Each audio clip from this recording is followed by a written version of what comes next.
Good evening and welcome back to another episode of The Longing, where today we are going to be continuing to read The Secret Garden by Frances Hodgson Burnett. So, let's get going. Chapter 24. Let Them Laugh. The secret garden was not the only one Dickon worked in. Round the cottage on the moor there was a piece of ground enclosed by a low wall of rough stones.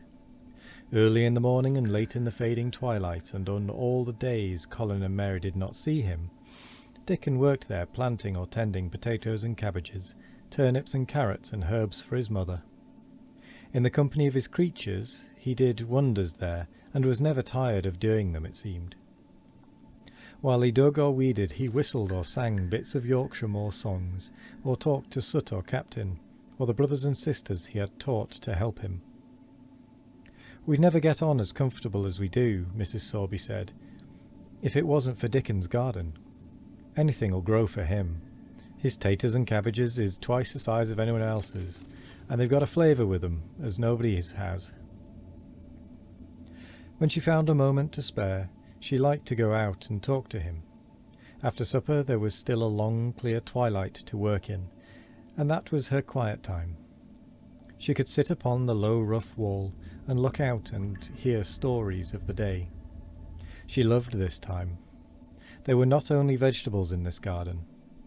Dickon had bought penny packages of flower seeds now and then, and sown bright, sweet-scented things among gooseberry bushes, and even cabbages, and he grew borders of mignonette, and pinks and pansies, and things whose seeds he could save year after year, or whose roots would bloom each spring and spread in time into fine clumps. The low wall was one of the prettiest things in Yorkshire, because he had tucked moorland foxglove and ferns and rock cress and hedgerow flowers into every crevice, until only here and there glimpses of the stones were to be seen. "All the chap's got to do to make 'em thrive, mother," he would say, "is to be friends with 'em for sure. They're just like the creatures. If they're thirsty, give 'em a drink, and if they're hungry, give 'em a bit of food. They want to live same as we do. If they died, I should feel as if I'd been a bad lad, and somehow treated 'em heartless."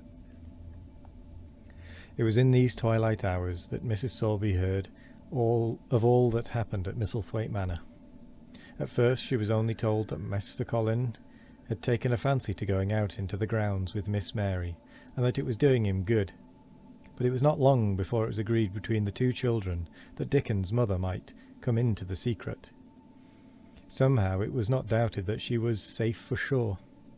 So one beautiful, still evening, Dickon told the whole story, with all the thrilling details of the buried key and the robin, and the grey haze which had seemed like deadness, and the secret Mistress Mary had planned never to reveal. The coming of Dickon, and how it had been told to him, the doubt of Master Colin, and the final drama of his introduction to the hidden domain, combined with the incident of Ben Weatherstaff's angry face peering over the wall, and Master Colin's sudden indignant strength, made Mrs. Sorby's nice-looking face quite change colour several times. "My word," she said, "it was a good thing that little lass came to t' manor. It's been the making o' her, and the saving o' him, standing on his feet, and us all thinking he was a poor half-witted lad with not a straight bone in him." She asked a great many questions, and her blue eyes were full of deep thinking. "What do they make of it at the manor, him being so well and cheerful and never complaining?" she inquired. "They don't know what to make of it," answered Dickon. "Every day as comes round his face looks different. It's filling out and doesn't look so sharp, and the waxy colour is going. But he has to do his bit of complaining," with a highly entertained grin. "What for, in mercy's name?" asked Mrs. Sorby. Dickon chuckled. "He does it to keep them from guessing what's happened. If the doctor knew he'd found out he could stand on his feet, he'd likely write and tell Mr. Craven. Mr. Colin's saving secret to tell himself. He's going to practise his magic on his legs every day till his father comes back, and then he's going to march into his room and show him he's as straight as other lads. but him and Miss Mary thinks it's best plan to do it a bit of groaning and fretting now and then to throw folk off scent. Mrs. Sorby was laughing a low, comfortable laugh long before he had finished his last sentence. "Eh," she said, "that pair's enjoying themselves, I'll warrant. They'll get a good bit of acting out of it. And there's nothing children likes as much as play acting. Let's see what they do, Dickon lad." Dickon stopped weeding and sat up on his heels to tell her. His eyes were twinkling with fun. "Mr. Colin is carried down to his chair every time he goes out," he explained, "and he flies out at John the footman for not carrying him careful enough. He makes himself as helpless looking as he can, and never lifts his head until we're out of sight at the house. And he grunts and frets a good bit when he's being settled into his chair. Him and Miss Mary's both got to enjoying it, and when he groans and complains, she'll say, 'Poor Colin, does it hurt you so much? Are you so weak as that, poor Colin?' But the trouble is that sometimes they can scarce from bursting out laughing. When we get safe into the garden, they laugh till they've no breath left to laugh with, and they have to stuff their faces into Mr. Colin's cushions to keep the gardeners from hearing, if any of 'em's about. The more they laugh, the better for 'em," said Mrs. Sorby, still laughing herself. Good healthy child laughing's better than pills any day at year. That pair'll plump up for sure." "They are plumping up," said Dickon. "They're that hungry they don't know how to get enough to eat without making talk.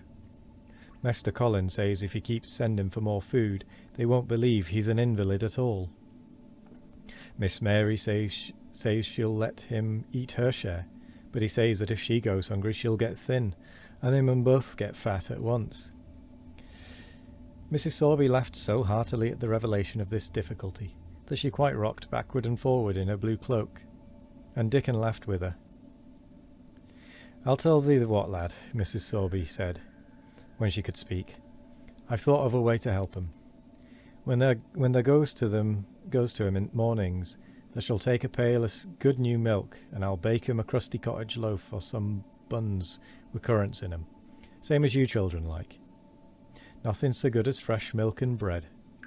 Then they could take off the edge of their hunger while they were in their garden, and the fine food they get indoors should polish off corners." "Eh, mother," said Dickon admiringly, "what a wonder thou art.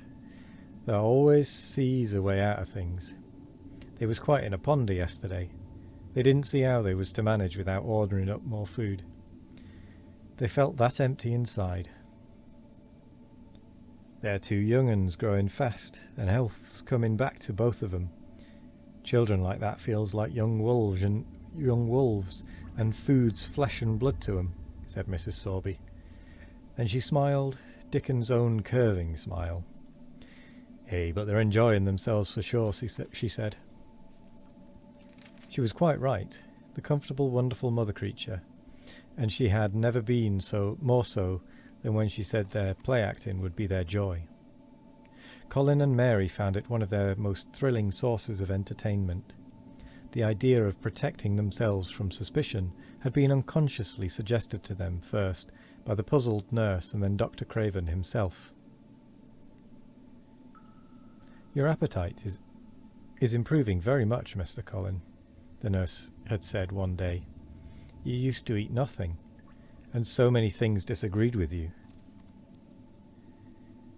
"Nothing disagrees with me now," replied Colin, and then seeing the nurse looking at him curiously, he suddenly remembered that perhaps he ought not to appear too well just yet. "At least things don't so often disagree with me.